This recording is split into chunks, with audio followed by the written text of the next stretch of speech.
लेकिन उर्दू स्कूल में, government school में क्यों नहीं होते? सवाल बनता है कि नहीं बनता है? तो इतने एजुकेटेड डिग्री वाले टीचर्स होने के बावजूद गवर्नमेंट स्कूल के अंदर जो पढ़ाई है बेहतर से बेहतर हो सकती है। तुम्हारे पास सारी चीजें मौजूद है, लेकिन उसके पीछे हमको थोड़ी सी मेहनत करना जरूरी है। हमारे मलाड के अंदर एक बेहतर अपोजिशन नहीं है, इसके लिए मलाड के एमएलए जो है ना, अपनी मनमानी कर रहे, किसी काम में कोई प्लानिंग नहीं दिखेगी आपको, जैसा दिल में आया काम चल रहा है।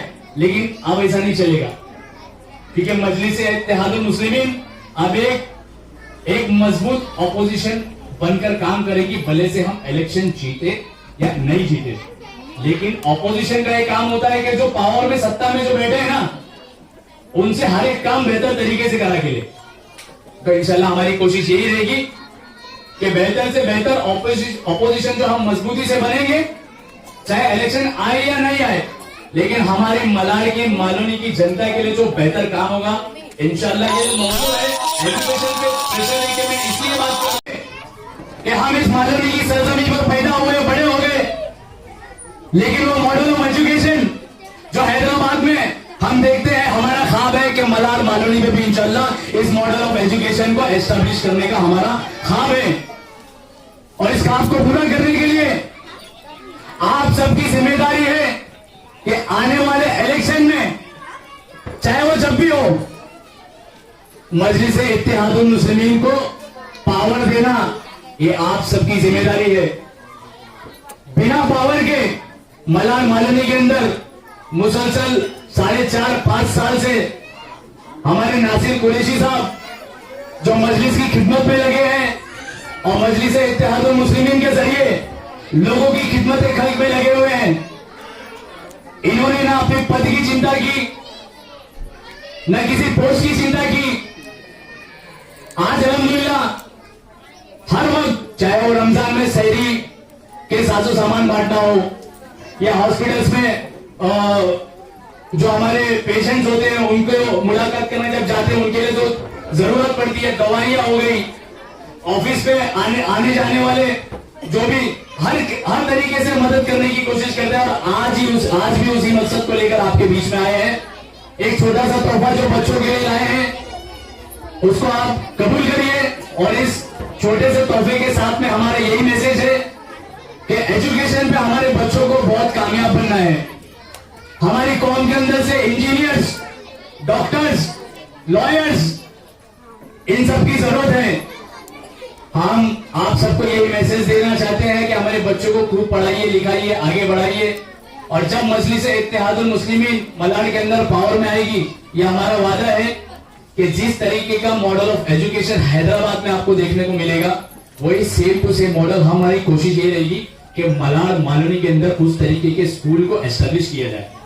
अगर वो नहीं हो सका तो कम से कम जो गवर्नमेंट की जो स्कूल है, हमारे 7 नंबर की जो स्कूल है, उसके अंदर सिर्फ वो तो है उर्दू मीडियम, लेकिन 8वीं तक की उसके अंदर एजुकेशन दी जा रही है। हमारी ये कोशिश रहेगी कि 10वीं भी वहीं से करने को मिले, क्योंकि हमारे बच्चों को क्या करना पड़ता है कि 1 नंबर पे जाना पड़ता है 8वीं के बाद में।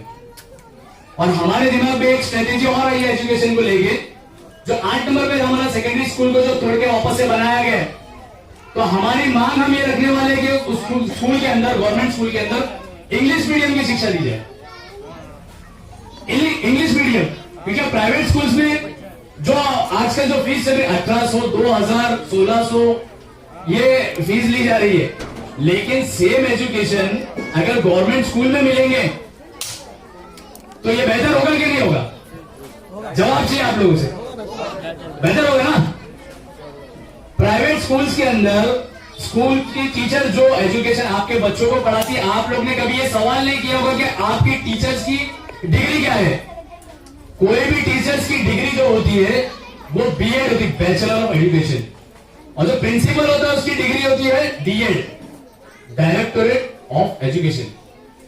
जो गवर्नमेंट स्कूल होती है ना, उसमें जब कोई टीचर अप्लाई करता है ना उसके लिए, नौकरी के लिए, जब उसके लिए डिग्री पूछी जाती है, अगर उनके पास बीएड या डीएड की डिग्री अगर नहीं है तो उनके लिए नौकरी नहीं है। लेकिन इतनी डिग्री होने के बावजूद गवर्नमेंट स्कूल की पढ़ाई ऐसी क्यों है? हमारे बड़े भाई नासिर कुरैशी साहब, इरफान खलीफा का शुक्रगुजार हूँ। हमारे एक भाई जो यूपी की मजलिस से ताल्लुक रखते हैं, मिर्जापुर, वो यहाँ पर तशरीफ लाए थे इस प्रोग्राम में, वो भी हमारे साथ शरीक है फारूक भाई, उनका भी मैं शुक्रिया अदा करता हूँ। और सारी हमारी माँ बहनें जो टीचर्स यहाँ पर मौजूद है, सभी का शुक्रिया अदा करता हूँ इस प्रोग्राम में शरीक होने के लिए। इस प्रोग्राम का असल मकसद जो है वो है मॉडल ऑफ एजुकेशन।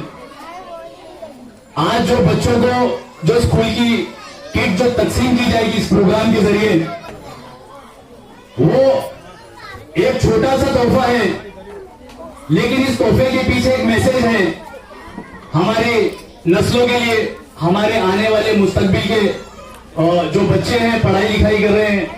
मजलिस इत्तेहादुल मुस्लिमीन हैदराबाद में हमेशा से एक मॉडल ऑफ एजुकेशन के ऊपर, एक एस्टेब्लिशमेंट के ऊपर काम कर रही है। जो हमारे जो मजलिस के नेशनल प्रेसिडेंट जनाब बैरिस्टर असदुद्दीन ओवैसी साहब, जो खुद एक पढ़े लिखे होने के साथ साथ बैरिस्टर भी हैं और अपनी हर एक बात को बेबाकी से, चाहे वो कौम की बात हो, चाहे वो हिंदू की बात हो, मुस्लिम हो, सिख हो, ईसाई हो, हर वर्ग के लिए जब भी कोई बात आती है तो पार्लियामेंट में बेबाकी से अपनी बात को रखते हैं। वो सिर्फ एक एमपी की ऐसी ताकत है जो 100 के बराबर है। अल्हम्दुलिल्लाह, मानते हो आप सब इस चीज को। और एक ऐसा कायद पार्लियामेंट में अकेला नहीं छोड़ सकते। हमारी तादाद पार्लियामेंट में बढ़ाने के लिए हम पुरजोर ताकत लगा रहे हैं।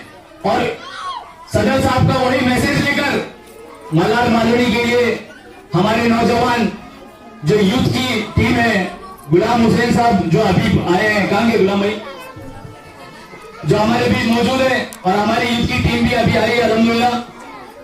तो कहने का मकसद यही है कि जो मॉडल ऑफ एजुकेशन हैदराबाद के अंदर मजलिस इत्तेहादुल मुस्लिमीन जो लेकर चल रही है, सालार मिल्लत ट्रस्ट के जरिए जो स्कूल और कॉलेजेस खोले गए हैं, असद साहब, अकबरुद्दीन ओवैसी साहब, इनकी जेर निगरानी जो एजुकेशन चल रहे हैं,